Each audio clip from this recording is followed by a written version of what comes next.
Assalamualaikum warahmatullahi wabarakatuh. Selamat datang di channel Angin Malam. Untuk kisah kali ini masih melanjutkan sebuah kisah tentang tumbal pesugihan.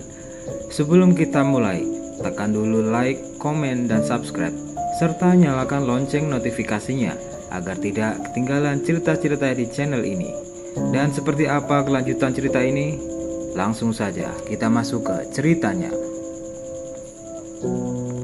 Menjelang pagi, aktivitas pun mulai tampak terlihat di kota kecil yang cukup ramai ini. Terlihat Marni pun sibuk membuat sarapan pagi untuk keluarganya. "Nih, mana teh panasku?" seru kakek Misnan pada menantunya. Entah semalam pulang jam berapa. Yang pasti, pagi ini tidak seperti biasanya. Kakek Misnan terlihat seperti lesu. "Sebentar pak, tanggung, lagi masak ikan," sahut Marni dari dapur. "Pagi-pagi kok udah bikin budek telinga. Nih teh panasnya. Minta bantuin itu sama istri, bukan sama mantu." Suara Nek Kawisem yang cempreng menyapa telinga Kak Misnan. "Aku kira kamu masih jalan-jalan pagi, makanya aku minta dibuatin sama Marni," sahut kakek Misnan pada istrinya. "Kemana saja kamu semalaman? Sudah berumur tidak pakai otak kalau pergi-pergi," tegur Nek Kawisem pada suaminya sambil meletakkan secangkir teh panas di atas meja. "Diajak Sarpin ke tempat saudaranya yang mau punya gawe," jawab kakek Misnan. Nek Kawisem pun tidak bertanya lagi karena kemudian Marni memanggil dan mengajaknya sarapan pagi. "Pak, Bu, hari ini Dian pulang agak telat, soalnya ada tugas kelompok," ucap Dian setelah sarapan dan izin untuk berangkat sekolah. "Iya, hati-hati di jalan, jangan ngebuk naik motornya," sahut Pak Dekarwo. "Jangan lupa baca bismillah saat melangkah keluar rumah, supaya selamat di jalan," sambung Nek Kawisem. "Siap nenek paling cantik. Assalamualaikum," sahut Dian lalu menyalami semua dan segera berangkat ke sekolah menggunakan motor metik kesayangannya. "Pak, nanti sore kita jadi ke rumah Rek lagi kan?" tanya Marni sambil mengangkat piring kotor bekas sarapan untuk dicuci. Mereka memang orang kaya, tapi mereka, terutama Marni, tidak mau memakai jasa pembantu dengan alasan tidak ada pekerjaan berat dan Marningsih bisa mengerjakan semuanya. "Memangnya ada apa ke rumah Raki?" tanya kakek Misnan. "Katanya Lek Raki mau jual pusonya pak," jawab Pak Dekarwo. "Kalau mau jual berarti dia kan butuh duit. Lantas kenapa kamu yang ke sana? Harusnya ya Lek Raki yang ke sini," tanya Kak Wisem.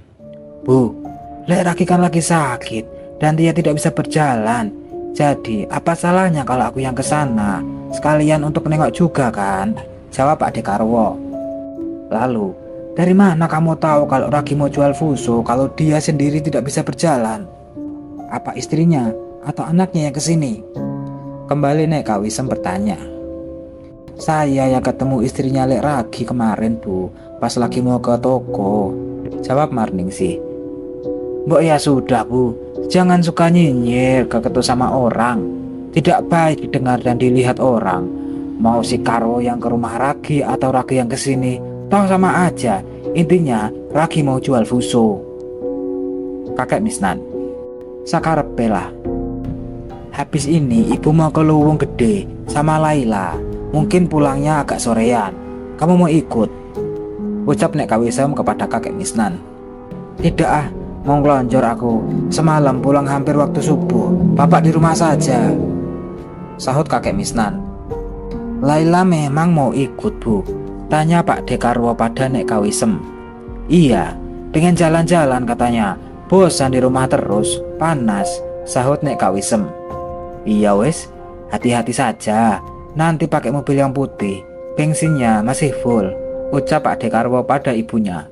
"Iya," sahut Nek Kawisem. "Laila bawa motor sendiri apa pakai sopir?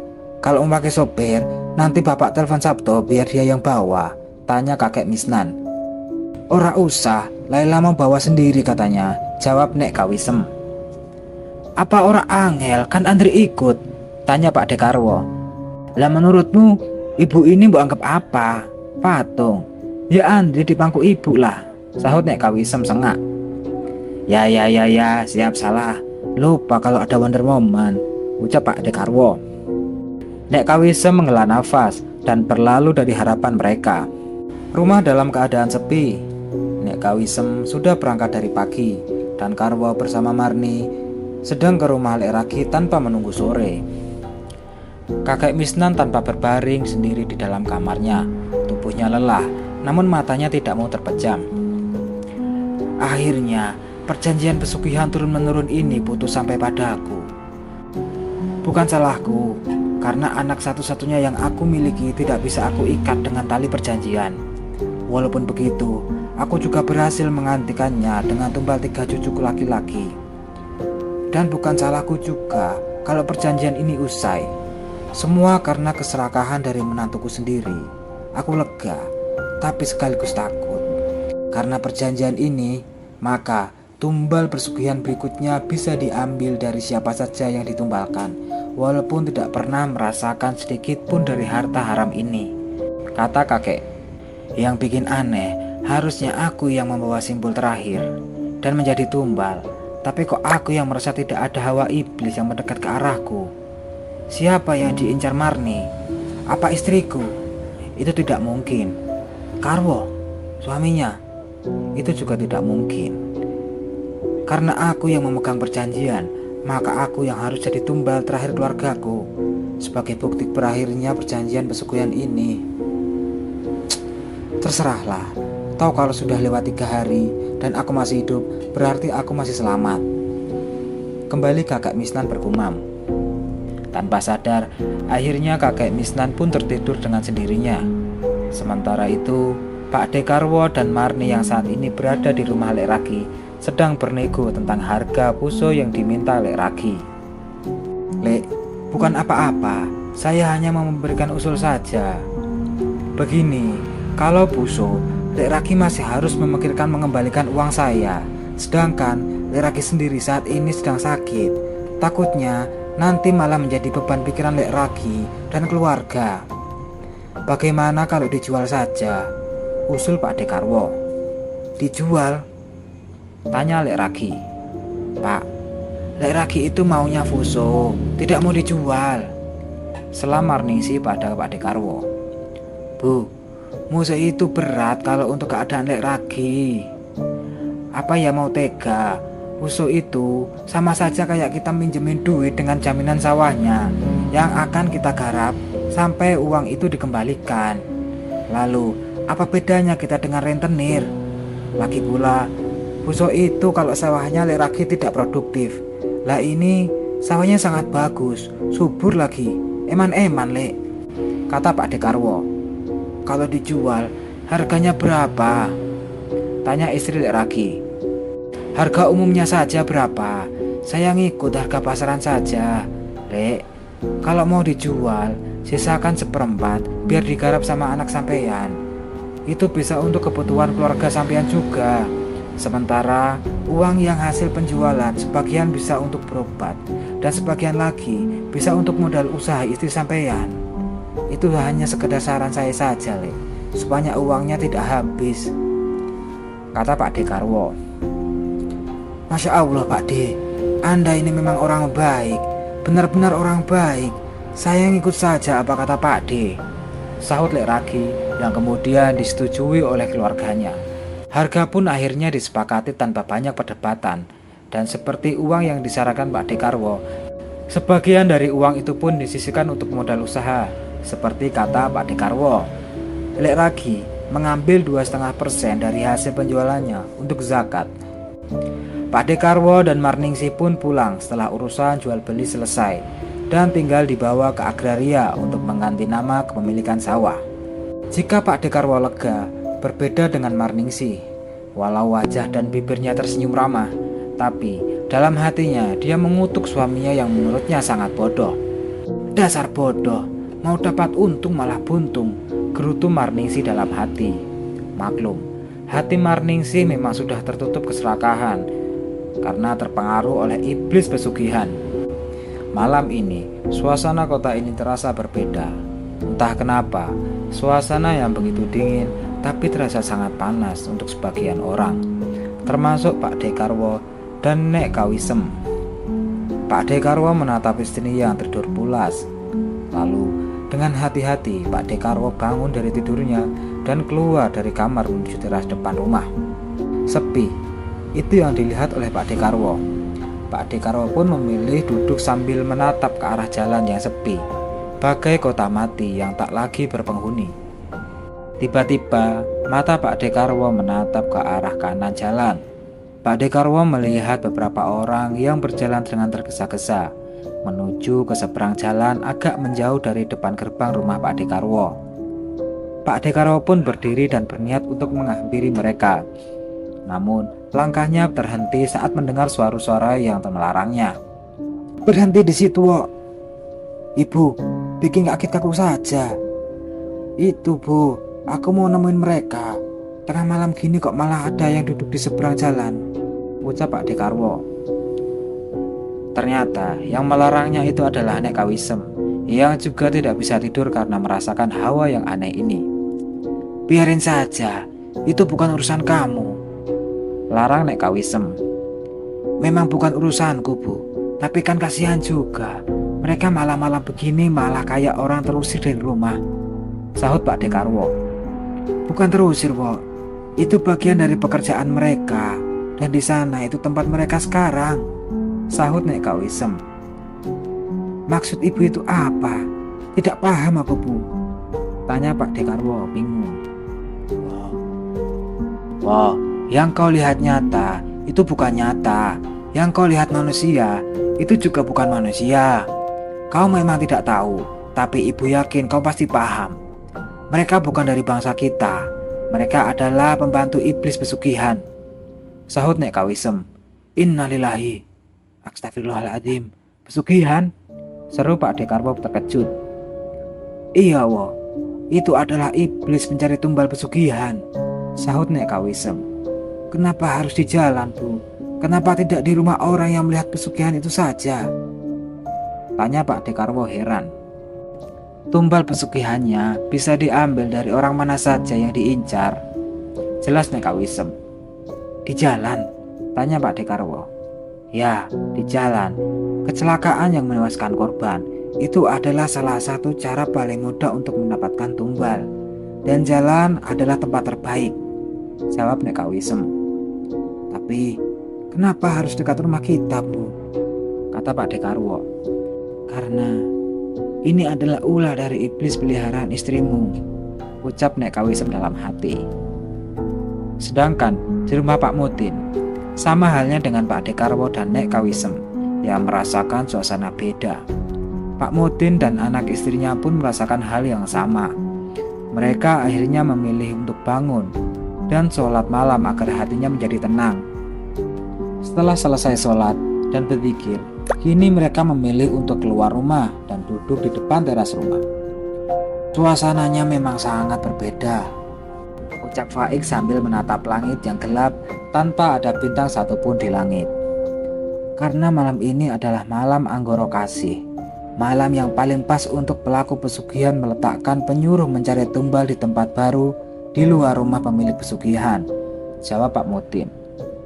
"Sepertinya besok akan ada yang jadi korban, dan itu justru keluarganya sendiri," ucap Faik. "Innalillahi wa inna ilaihi raji'un. Hati-hati dengan penerawanganmu. Jangan pernah mengatakan apapun tentang apa yang kamu lihat dan kamu dengar tentang hal gaib selain kepada Abi dan ibumu ini," ucap Pak Mutin. "Iya, Abi, Faik paham. Tapi besok akan ada 2 korban. Satu meninggal di tempat dan satu merupakan keluarga yang punya kesugihan. Dan satunya akan meninggal 1 minggu kemudian," sahut Faik. "Innalillahi wa inna ilaihi raji'un. Bagaimana caranya agar kita bisa menyelamatkan mereka, Bi?" "Pak," ucap Nyai Mutin, "kita diam bukan berarti tidak bisa, Bu. Tapi kita tidak bisa bertindak gegabah melawan iblis pesugihan. Akan ada waktunya nanti. Kita bersabar saja dulu, Bu," jawab Pak Mutin. "Kita masuk saja, Bu. Ibu kok merasa makin merinding di luar," ucap Nyai Mutin yang mengajak anaknya dan suaminya masuk kembali ke dalam rumah. Pak Mutin mengangguk, lalu berdiri untuk mengikuti istrinya. Begitu juga dengan Faik. Udara malam terasa sangat dingin, namun hawa dingin yang berbeda. Suasana binatang malam pun terdengar seperti seruan yang mengingatkan akan adanya bahaya. Pagi hari, kota kecil itu dibuat tersentak karena peristiwa kecelakaan yang tak jauh dari rumah Pak Dekarwo. Dan korban kecelakaan itu adalah kakek Misnan yang berboncengan dengan Lek Sarpin. Kakek Misnan meninggal di tempat dengan tubuh hancur, sedangkan Lek Sarpin koma di rumah sakit. Rumah Pak Dekarwo kembali ramai didatangi orang melayat. Pak Dekarwo terlihat sangat terpukul dengan meninggalnya sang bapak. Apalagi meninggalnya dengan cara yang sangat tragis. "Bu, kenapa harus bapak? Kenapa, Bu?" kata Pak Dekarwo bertanya kepada ibunya. "Ini sudah garisnya, Wok," sahut Lek Kawisem. "Yang aku ikat untuk korban pertama itu Karwo, tapi kenapa yang mati Misnan? Apalagi Sarpin, pakai ngajak Misnan keluar rumah. Rencanaku jadi ambiar," gerutu Marni. Pak Mudin dan Bunyai pun datang melayat. Faik pun juga ikut serta. Pak Mudin dan Faik langsung bergabung ke rombongan bapak-bapak, sedangkan Bunyai duduk bersama Nek Kawisem. "Suamiku jadi korban pertamanya, Nyai. Setelahnya akan ada banyak korban-korban lain. Aku tidak tahu bagaimana mengatasi ini," ucap Nek Kawisem lirih. "Sabar, Bu. Tidak lama lagi Allah akan mendatangkan pertolongan," sahut Nyai Mudin. "Purnama penuh sebentar lagi. Aku tidak mau ada korban lain dari pesugihan jahanam ini," kata Nek Kawisem. "Insya Allah, semoga Allah mengijabah doa kita," sahut Nyai Mudin. Tak lama kemudian, Pak Mudin pun mengumumkan kalau pemakaman akan segera dilaksanakan. Setelah selesai disolatkan, maka jenazah kakek Misnan pun diangkat dan dibawa menuju ke pemakaman yang tak jauh dari rumah Pak Dekarwo. Malam harinya dilakukan acara tahlil di rumah Pak Dekarwo. Warga pun nampak mulai berdatangan. Bunyai pun datang untuk sekedar membantu Nek Kawisem menyiapkan semua yang diperlukan. Ada Marni dan Dian juga yang membantu, sedangkan Laila terpaksa hanya bisa melihat karena Andri tidak mau untuk ditinggal. Tiba-tiba mata batin Nyai Mudin merasakan sesuatu yang sangat mengerikan yang dirasakan oleh Nyai Mudin, sehingga kemudian mata Nyai Mudin melihat penampakan yang sangat menakutkan. Penampakan itu terlihat menatap Dian dengan tatapan lapar. "Dian," panggil Nyai Mudin lembut. "Saya, Nyai," sahut Dian ramah. "Maaf, apa kamu sedang datang bulan?" tanya Nyai Mudin membuat kening Dian berkenyit. Begitu juga Marni yang kemudian menghentikan aktivitasnya mengaduk minuman dalam gelas.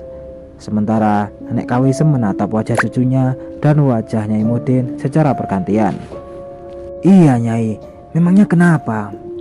jawab Dian penuh dengan pertanyaan. "Tidak apa-apa, sebaiknya Dian tidak usah membantu, duduk saja di samping nenek. Tidak baik kalau terlalu banyak berdiri kalau lagi dapat," sahut Nyai Mudin. Nek Kawisem yang langsung tangkap pun langsung mengajak cucunya untuk duduk di sebelahnya. Dan tanpa ada yang mengetahui, Nek Kawisem mengucapkan sesuatu ke dalam telapak tangan Dian. Dan penampakan itu hilang dengan sorot mata penuh amarah. Benar saja, seperti apa yang dikatakan oleh Faik. Selang beberapa hari kemudian, Lek Sarpin pun meninggal dunia. Dan sejak kejadian kecelakaan yang menewaskan 2 orang, jalan itu menjadi rawan sekali kecelakaan dan selalu merenggut korban jiwa. "Bu, Dian pergi kemana? Pagi-pagi kok udah kabur? Ini kan hari Minggu. Biasanya anak itu suka bangun siang kalau libur," tanya Pak Dekarwo pada istrinya.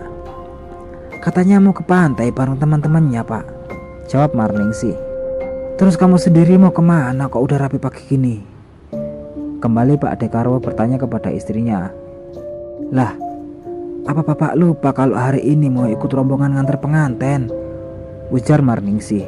"Astagfirullah, kok Bapak bisa lupa? Bentar, Bapak tak ganti baju dulu," sahut Pak Dekarwo yang kemudian segera masuk ke dalam kamar untuk berganti baju. Tak lama, Pak Dekarwo pun keluar dengan baju batik hijau tua, senada dengan warna gamis yang dipakai Marningsih, istrinya. Mau pada pergi kemana kok sudah rapi begitu? Mau pergi kemana kok sudah rapi begitu? Tanya nenek yang baru saja keluar kamar. Karena melihat Pak Dekarwo dan Marningsih sudah rapi. Kita mau ngantar pengantin pria anaknya Pak Midi, Bu, jawab Marningsih. Oh, memang dapat orang mana? Tanya nenek Kak Wisem. Dekat kok, Bu, itu di desa sebelah, jawab Karyo. Ibu jaga rumah sebentar ya, soalnya Dian juga lagi pergi sama teman-temannya, sambung Pak Dekarwo. Ya, jawab nenek Kak Wisem dengan singkat dan padat. Sepeninggal Pak Dekarwo dan istrinya, Nek Kak Wisem pun ikut pergi ke rumah Laila. Niat hati ingin melihat cicitnya, namun apa daya, Nek Kak Wisem justru malah melihat penampakan genderuwo yang lagi nangkring manis di teras rumah Laila dan sedang melihat Laila dengan tatapan liar. Dengan langkah terburu-buru, Nek Kak Wisem pun langsung memanggil Laila dengan suara keras. Laila, kenapa kamu nyusui di luar? Mau pamer? Kata Nek Kak Wisem lantang. Astagfirullah, Nek, lihat, Andri sampai nangis karena kaget. Di dalam panas banget, Nek, makanya aku keluar, sahut Laila. Eleh, cicit Uyut yang ganteng, kaget ya dengan suara Uyut yang kayak geledek. Maafin Uyut ya, habisnya kebiasaan ibu kamu suka sembarangan. Tidak lihat tempat kalau menyusuin kamu. Sini sama Uyut, ucap Nek Kak Wisem yang langsung meraih Andri dan menggendongnya. Laila pun mendengus dengan kesal pada sang nenek. Uyut memang suka teriak-teriak ya, Dek. Bikin telinga panas sepanas cuaca hari ini.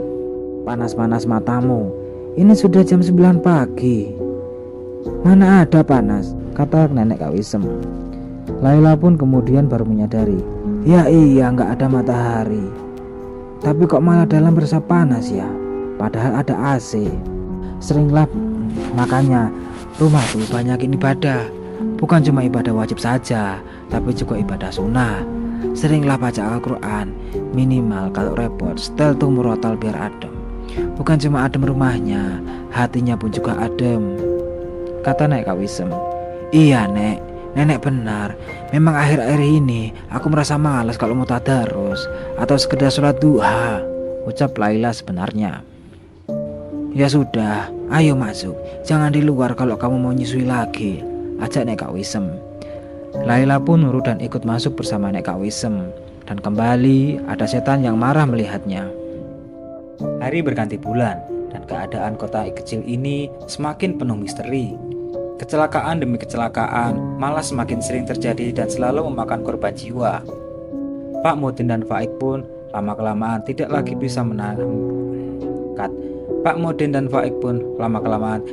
bisa mendiamkannya. Mereka berdua dan juga Nyai Mutin pun mulai melakukan tirakat. Nyai Mutin juga memberitahu Nek Kak Wisem supaya Nek Kak Wisem ikut melakukan tirakat. Singkat cerita, Pak Mutin dan Faik serta Bu Nyai dan Nenek Kak Wisem yang sudah melakukan tirakat pati geni selama 7 hari 7 malam pun telah selesai. Dan malam ini adalah malam di mana mereka harus membuang pesugihan milik Marsini yang sengaja ditempatkan di jalan itu. Bu Kak Wisem, apa Anda sudah membawa darah wangi Anda? Tanya Nyai Mutin. Malam ini mereka sengaja berkumpul di rumah Pak Mutin. Dan Nenek Kak Wisem sengaja bilang pada Pak Dekarwo kalau malam ini dia akan tidur di rumah Laila. Padahal Nek Kak Wisem pergi ke rumah Pak Mutin sambil membawa botol kecil yang berisi darah wanginya, yang dia ambil dengan cara melukai ujung jari sebelah kanan. Sudah ini, sahut Nek Kak Wisem sambil menyerahkan botol kecil berisi darah wangi miliknya. Segera Pak Mutin duduk bersila dengan tangan meraih tangan Faik. Sedangkan Nyai Mutin dan Nenek Kak Wisem duduk di belakang mereka sambil terus berdoa. Saat itulah sosok lelaki tua berjubah putih dengan harimau putih mengiringi datang dan mengambil darah wangi itu lalu membawanya pergi. Faik terus membaca doa-doa. Pak Mutin segera bangun dari duduknya dan bergegas keluar rumah dan berdiri menghadap kiblat. Bu, setelah ini mungkin insya Allah menantu Bu Kak Wisem yang kalah. Dia akan menjadi tumbal yang terakhir. Dan seluruh harta yang dihasilkan oleh menantu Anda juga akan lenyap, ucap Nyai Mutin. Aku siap dengan segala hasil yang terburuk sekalipun. Aku hanya ingin keluarga dan cucuku terhindar dari malapetaka yang lebih dari ini. Jika kita tidak bertindak, maka akan banyak korban yang akan berjatuhan akibat tumbal pesugihan. Jawab Nenek Kawisem yakin. Resiko orang kufur nikmat hingga rela bersekutu dengan setan dan melakoni ngepet demi hartanya benarnya itu tidak nyata, ucap Nyai Mutin. Awan hitam bergulung di langit malam yang gelap hingga menambah pekatnya langit. Suara binatang malam menjerit membuat suasana semakin mistis. Pak Mutin kini sudah bersama Faik di luar rumah, dalam posisi berdiri saling memunggungi. Fokuskan konsentrasimu pada satu titik. Ingat Faik, saat tetes darah wangi pertama menyentuh tempat mereka, itu adalah awal pembuka bagi kita untuk bergerak, ucap Pak Mutin kepada putranya. Iya Api, jawab Faik. Sinar menyilaukan tiba-tiba melesat membelah langit malam, dan saat itu pula lah Pak Mutin dan Faik bergerak. Dengan memutar tasbih, Pak Mutin merapalkan doa, dan Faik segera berdiri dengan kuda-kuda yang sempurna. Dengan gerakan super cepat, tubuh Pak Mutin kemudian melesat dan menghantam langit dengan kibasan tasbih yang dia pegang. Allahu Akbar, seru Pak Mutin. Terdengar suara ledakan saat biji tasbih itu tepat mengenai sinar yang terus berputar seolah sedang berusaha mencari jalan pulang. Faik pun kemudian melompat dengan gerakan ringan. Dia membentangkan kain putih yang sudah disiapkan, lalu dilemparkannya bentangan kain putih itu ke arah sinar yang nyalanya semakin redup. La haula wala quwata illa billah, Allahu Akbar, seru Faik. Sinar itu terkurung dalam bentangan kain putih. Dengan cepat, Pak Mutin dan Faik pun menarik kain putih itu, kemudian mengikatnya pada sebuah bambu kuning yang panjangnya hanya 1 meter dan terlilit di pinggang Pak Mutin. Faik, cepat kau antar Bu Wasinem pulang sekarang dan suruh dia untuk menandai rumah Laila dengan darah wanginya, perintah Pak Mutin. Faik pun mengangguk, lalu segera masuk ke dalam rumah dan mengajak Nek Kawisem untuk pulang dan melakukan apa yang diperintah oleh Pak Mutin. Jangan lupa, tandai juga cucu pertamamu, ucap Pak Mutin sebelum Nek Kawisem dan Faik pergi. Nek Kawisem mengangguk paham, lalu segera pergi bersama dengan Faik. Sesampainya di jalan yang menjadi tempat tinggal para iblis dan pencari tumbal, Nek Kawisem merasakan hawa yang begitu dingin hingga menusuk tulang. Faik sendiri dengan sangat jelas dapat melihat betapa para iblis itu sedang merenggang kesakitan tanpa daya dalam cengkraman macam putih. Sedangkan yang tadi dikalahkan oleh Pak Mutin dan dirinya adalah pimpinan mereka, iblis yang sudah mengikat perjanjian dengan Marningsih. Sesampainya di rumah, Faik dan Nek Kawisem langsung menuju rumah Laila terlebih dahulu. Lalu, sambil menutup mata, Nek Kawisem kembali melukai jarinya untuk mengambil darah. Faik membantunya dengan merapalkan doa, dan Nek Kawisem mengoles tembok depan rumah dengan darahnya. Selanjutnya, mereka pun langsung ke rumah utama. Dengan memakai kunci cadangan, Nek Kawisem dan Faik pun masuk dan langsung menuju kamar cucu pertama Nek Kawisem. Nek Kawisem pun mengoles lantai kamar itu dengan darahnya. Astagfirullahaladzim, rupanya Marni memakai kamar ini untuk ritual haramnya, ucap Nek Kawisem. Bu, buka kotak yang ada di meja itu. Saya akan berdiri di sini, ucap Faik pada Nek Kawisem. Bukankah itu kotak mainan milik Dian sewaktu kecil? Ucap Nek Kawisem sambil berjalan mendekati meja di mana kotak itu berada. Dan selama ini, rupanya darah haid Dian dari awal. Dian mendapatkan haid pertamanya dijadikan simbol kepemilikan iblis itu pada diri Dian, kata Faik. Astagfirullahaladzim, seru Nek Kawisem makin marah. Cepat Bu, lakukan. Buka kotak itu dan kucurkan darah ibu ke dalam kotak itu, ucap Faik. Dengan cepat Nek Kawisem pun segera membuka kotak itu. Dan saat itu juga bau amis darah menguat dari dalam kotak itu. Tak menunggu lama, Nek Kawisem kembali melukai tangannya. Kali ini adalah telapak tangan kanan sehingga darah segar pun mengucur ke dalam kotak itu. Faik kemudian menekat dan mengambil kotak itu lalu dibungkus dengan kain putih. Ayo Bu, kita sudah selesai. Ibu langsung ambil wudhu dan lakukan sholat sunnah dan zikir sampai waktu subuh. Setelah sholat subuh, Ibu bisa tidur, ucap Faik. Faik, Akan kamu apakan kotak itu? Tanya Nek Kak Wisem. Akan aku kembalikan ke asalnya. Maaf, saya permisi. Assalamualaikum. Saud Faik yang kemudian segera keluar dari kamar itu. Waalaikumsalam. Terima kasih Faik, hati-hati di jalan, ucap Nek Kak Wisem. Faik mengangguk lalu segera pulang. Sementara itu Nek Kak Wisem menuju belakang untuk berwudu dan kemudian menuju ke kamarnya. Baik teman-teman, sampai di sini dulu ceritanya. Nantikan kisah selanjutnya di video berikutnya. Agar tidak ketinggalan, tekan subscribe dan tombol lonceng notifikasinya. Wassalamualaikum warahmatullahi wabarakatuh.